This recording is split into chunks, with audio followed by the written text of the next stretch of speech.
కూటమి ప్రభుత్వం రాష్ట్రంలో అధికారంలోకి వచ్చిన నాటి నుండి గ్రామ స్థాయి నుంచి రాష్ట్ర స్థాయి నేతల వరకు ఈ మంత్రులు ఎమ్మెల్యేలు అందరూ కూడా ఈ రాష్ట్రాన్ని అవినీతి కుంపట్లో అవినీతి అరాచకాలతో రాష్ట్రం ముందుకు పోతూ ఉంది.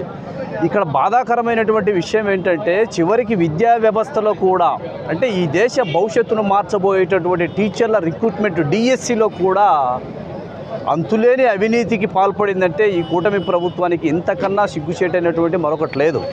ఎందుకంటే నాడు యువగలం రోజున నారా లోకేష్ గారు యువగలం అనేటువంటి యువత పేరుతోనే పాదయాత్ర చేసి అధికారంలోకి రాగానే మెగా డిఎస్సి నిర్వహిస్తా అని చెప్పాడు. మరి అదేవిధంగా ప్రతి సంవత్సరం జనవరి మాసంలో జాబ్ క్యాలెండర్ రిలీజ్ చేస్తా అని చెప్పాడు. ఈ ఉద్యోగం రాని పక్షంలో నిరుద్యోగ యువతకు 3,000 రూపాయలు నిరుద్యోగ భృతి ఇస్తా అని చెప్పాడు. మరి అదేవిధంగా పెండింగ్లో ఉన్నటువంటి ఫీజు రింబర్స్మెంట్ అన్నీ కూడా విడుదల చేస్తా అని చెప్పి అధికారంలోకి వచ్చిన తర్వాత మెగా డిఎస్సిని అడ్వర్టైజ్మెంట్ చేశాడు తప్ప ఇంప్లిమెంట్లో మాత్రం అది దగా డిఎస్సిగానే మిగిలిపోయింది.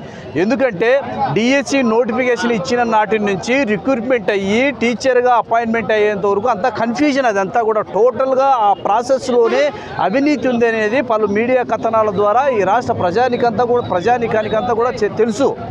ఎందుకంటే డిఎస్సి రిక్రూట్మెంట్కి సంబంధించి క్వశ్చన్ పేపర్ తయారీ అనేది ఒక అవుట్సోర్సింగ్ ఇచ్చారు.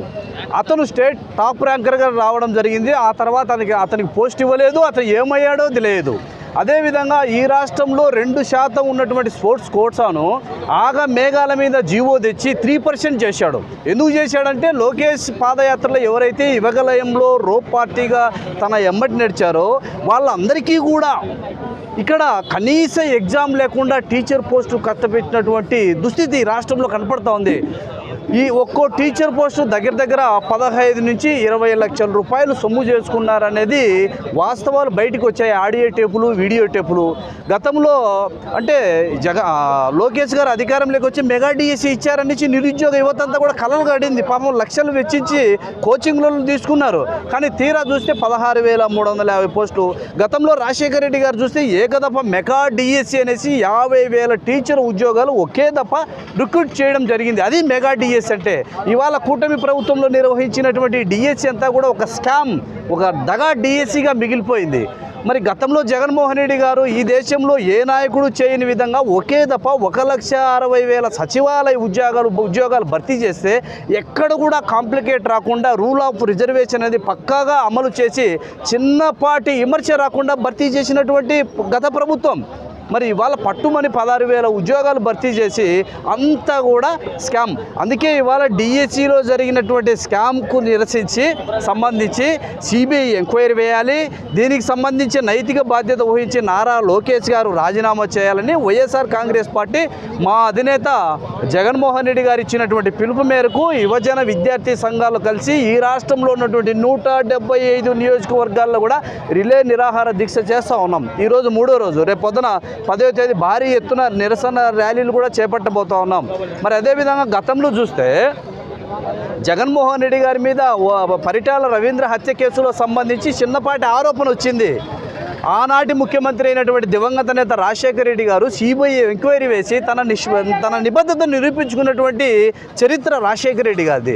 ఇవాళ నారా లోకేష్ గారు ఏమంటున్నారు, జగన్మోహన్ రెడ్డి గారు అవసరమైతే చర్చగా అంటున్నారు. నారా లోకేష్ గారికి జగన్మోహన్ రెడ్డి చర్చకు అవసరం లేదు. ఈ రాష్ట్రంలో ఉన్నటువంటి 175 నియోజకవర్గాల్లో ఉన్నటువంటి యువజన అధ్యక్షులతో మీరు ఫస్ట్ చర్చకు రండి.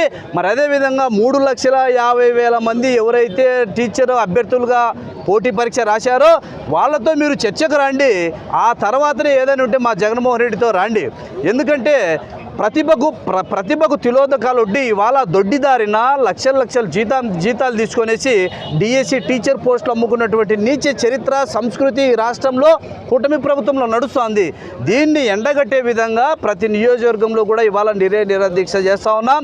ఖచ్చితంగా దీని మీద ఈ ప్రభుత్వం ఏదైతే కేంద్రంలో మనం చూసాం నీట్ పరీక్ష పేపర్ లీక్ అయితే కేంద్ర మంత్రి సాక్షాత్తు ధర్మేంద్ర ప్రధాన్ అనేటువంటి ఆయన రాజీనామా చేశాడు. విద్యార్థులు యువత చేసేటువంటి ఆ నిరసనను గౌరవించి బాధ్యత వహించి ఆయన రాజీనామా చేశారు.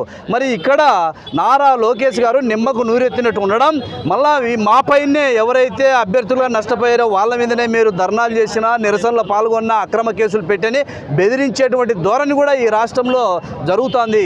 వీటన్నిటిని కూడా వెంటగట్టే విధంగా ఖచ్చితంగా రాబోయే రోజుల్లో వైఎస్ఆర్ కాంగ్రెస్ పార్టీ ఈ రాష్ట్రంలో ఉన్నటువంటి నిరుద్యోగులు, యువత పక్షాన, విద్యార్థుల పక్షాన దీని మీద ఖచ్చితంగా నిజాన్ని నిగ్గు తెచ్చే వరకు వైఎస్ఆర్ కాంగ్రెస్ పార్టీ పోరాడుతుంది అనేసి ఈ సందర్భంగా తెలియజేసుకుంటూ సెలవు తీసుకుంటా ఉన్నాం. Thank you. ఈరోజు ఇక్కడ దీక్ష ఏర్పాటు చేశాము. ఈ దీక్ష యొక్క ముఖ్య ఉద్దేశం ఏమిటంటే, గడిచిన 3 రోజుల నుంచి దీక్ష చేస్తున్నాము. ఈ దీక్ష యొక్క ముఖ్య ఉద్దేశం ఏమిటంటే, డిఎస్సిలో జరిగిన అక్రమాలు మరియు నిరుద్యోగులకు నిరుద్యోగ వృత్తి ఇస్తామన్నారు, 20 లక్షల ఉద్యోగాలు, వీటన్నింటి మీద దీక్ష చేస్తున్నాము. ముఖ్యంగా ఈరోజు మనం డిఎస్సి మీద మాట్లాడితే, డిఎస్సిలో అక్రమాలు జరిగాయని ఆ డిఎస్సిలో పాల్గొన్న ప్రతి ఒక్క వ్యక్తి, అక్రమం జరిగిన వ్యక్తి వచ్చి చెప్తున్నారు. జగన్మోహన్ రెడ్డి గారి పక్కన కూర్చొని గోల్డ్ మెడలిస్టు, నాకు గోల్డ్ మెడల్ వచ్చింది అయినా నాకు ఉద్యోగం ఇవ్వలేదు అని ఆయన చెప్తుంటే, మళ్ళీ వీళ్ళు ఏమంటారు, అక్రమాలు జరగలేదు, అక్రమాలు జరిగింటే డిఎస్సి అభ్యర్థులు మాట్లాడమంటారు. డిఎస్సి ఎగ్జామ్ రాసిన అభ్యర్థే చెప్తుంటే, నేను గోల్డ్ మెడలిస్టు, నాకు ఉద్యోగం రాలేదు, నాకంటే వెనకాల వచ్చిన సిల్వర్ మెడలిస్టులు కానీ, లేదా స్టేట్ వైడ్ పాల్గొన్న వాళ్ళకి కానీ, నేషనల్ వైడ్ పాల్గొన్న వాళ్ళకి కానీ ఉద్యోగాలు ఇచ్చారు. నేను నేషనల్ వైడ్ పాల్గొని గోల్డ్ మెడలిస్ట్ తెచ్చుకున్న, నాకు ఉద్యోగం రాలేదని చెప్పారు. అలాగే ఈ డిఎస్సి అనేది, డిఎస్సి పేపర్లు కూడా అక్కడ ఇచ్చింది వచ్చేసి అవుట్సోర్సింగ్ వ్యక్తికి ఇచ్చారు. అతనికి స్టేట్లో ఫస్ట్ ర్యాంక్ వచ్చింది, అతనికి ఉద్యోగం ఇవ్వలేదు. స్టేట్లో ఫస్ట్ ర్యాంక్ వచ్చిన అతనికి ఉద్యోగం ఇవ్వాలి కదా, ఎందుకు ఇవ్వలేదు? అతను ఎక్కడున్నాడు ఇప్పుడు? అతని గురించి ఏంటి డీటెయిల్స్? వీటన్నిటి మీద ఏదీ లేదు. వీటన్నిటి మీద మేము అడిగితే సిబిఐ ఎంక్వైరీ అడిగాము. సరే, మీరు దీంట్లో నిజాలు తేల్చడానికి సిబిఐ ఎంక్వైరీ అడిగాము. దీంట్లో తప్పు జరిగినప్పుడు మీకేంటి భయము? సిబిఐ ఎంక్వైరీ వేయండి, రాష్ట్ర ప్రజలందరికీ వీటి మీద నిజాలు తెలిపి ఇక్కడ ఏమీ జరగట్లేదని చెప్పండి. మీరు అది చెప్పకుండా దీక్షలు చేసే వాళ్ళ మీద, ధర్నాలు చేసే వాళ్ళ మీద, ర్యాలీలు చేసే వాళ్ళ మీద ప్రజాస్వామ్యంలో వీటన్నిటికీ కూడా హక్కు ఉంది. ప్రతిదీ హక్కు. దీక్ష చేయడం కానీ, ర్యాలీ చేయడం కానీ, ధర్నా చేయడం కానీ, మీలాంటి వారికి చెబితే విన్నప్పుడు దీక్షలు చేస్తాం. మీలాంటి వారికి చెప్పడం కోసము జూన్ 1వ తేదీన మేము రాష్ట్ర వ్యాప్తంగా అన్ని కలెక్టర్ ఆఫీసుల దగ్గర వినతులు ఇచ్చాం. వినతి పత్రం కలెక్టర్ గారికి ఇచ్చాం. సార్, ఇలా అక్రమాలు జరిగాయి, వీటి మీద ఎంక్వైరీ చేయండి అని. 1వ తేదీ ఇచ్చాము, నెల రోజులు ఉన్నాము, దాని మీద ఎలాంటి దాని మీద ఎలాంటి విచారణ లేదు. మళ్ళీ తర్వాత ర్యాలీగా వెళ్ళి కలెక్టర్ గారికి వినతి పత్రం ఇచ్చాం, అప్పుడు లేదు. కానీ ఈరోజు దీక్ష చేస్తున్నాము. ఇప్పటికైనా స్పందిస్తున్నారా? లేదు, స్పందించట్లేదు. ఇప్పటికైనా స్పందించకుండా దీక్ష శిబిరాల మీద దాడి చేయడము, మీ గుండాగిరి చేస్తున్నారు తప్ప వీటికి సంబంధించినటువంటి నిర్ధారణ చేయట్లేదు. అదే కాకుండా నిరుద్యోగ వృత్తి ఇస్తామన్నారు. నిరుద్యోగ వృత్తి ఎందుకు ఇవ్వట్లేదు? ఆ రోజు ప్రతి చోట కనపడ్డ ప్రతి యువకునికి చెప్పారు, నిరుద్యోగ వృత్తి ఇస్తాము, 20 లక్షల ఉద్యోగాలు తెస్తాము, ఉద్యోగాలు లేకపోతే 3,000 రూపాయలు నిరుద్యోగ వృత్తి ఇస్తామని. మరి 3,000 రూపాయలు నిరుద్యోగ వృత్తి ఎందుకు ఇవ్వట్లేదు? ఎప్పటి నుంచి ఇస్తారు? వీటి గురించి ఏమని అడిగితే చంద్రబాబు నాయుడు గారు ఖజానా ఖాళీగా ఉంది అంటారు. ముందు తెలియదా హామీ ఇచ్చే రోజు ఖజానా ఖాళీగా ఉందా? ఖజానా 3 సార్లు ముఖ్యమంత్రిగా పనిచేసినటువంటి మీకు తెలియదా ఖజానా ఖాళీగా ఉందా? రాష్ట్ర యొక్క ఆర్థిక పరిస్థితి ఎంతని? ఈ ఆర్థిక పరిస్థితి తెలియకుండానే మీరు హామీలు ఇచ్చారా? అంటే ఖజానా ఖాళీగా ఉందని తెలిసి హామీ ఇచ్చారంటే మీరు మోసం చేయాలనే కదా. ప్రజలందరినీ మోసం చేసి ఖజానా ఖాళీగా ఉందని మీకు తెలిసినా అలివిగాని హామీలను ఇచ్చారు. ఈ హామీలే కాకుండా 20 లక్షల ఉద్యోగాలు అన్నారు. ఎంతమందికి ఉద్యోగాలు ఇచ్చారు? ఇంతవరకు రాష్ట్ర వ్యాప్తంగా ఎన్ని ఉద్యోగాలు ఇచ్చారు? గవర్నమెంట్ ఉద్యోగాలు ఎన్ని ఇచ్చారు? ప్రైవేట్ ఉద్యోగాలు ఎన్ని ఇచ్చారు? రాష్ట్ర వ్యాప్తంగా ఎన్ని ఉద్యోగాలు వచ్చాయి? గడిచిన గవర్నమెంట్లో జగన్మోహన్ రెడ్డి గారు ఒక్క నోటిఫికేషన్తో 2 లక్షల మందికి ఉద్యోగాలు కల్పించి వాళ్ళ జీవితాలను వెలుగు నింపాడు. ఎక్కడ కూడా ఇంత చిన్న కూడా దాంట్లో ఇబ్బంది లేకుండా చేశాడు. ఇంత పారదర్శకంగా ఉద్యోగాలు ఇచ్చిన జగన్మోహన్ రెడ్డి గారు ఎక్కడ? మీరు ఈరోజు ఇచ్చిన 6,000 ఉద్యోగాలు, 10,000 ఉద్యోగాలు డిఎస్సి ఉద్యోగాలు అంటున్నారు. మెగా డిఎస్సిని దగాదని చేసి డిఎస్సి చేస్తున్నారు. ఈ 10,000 ఉద్యోగాలు మీ దగ్గర పారదర్శకత లేదు. ఇంకా మీరేంది ఉద్యోగాలు ఇస్తారు?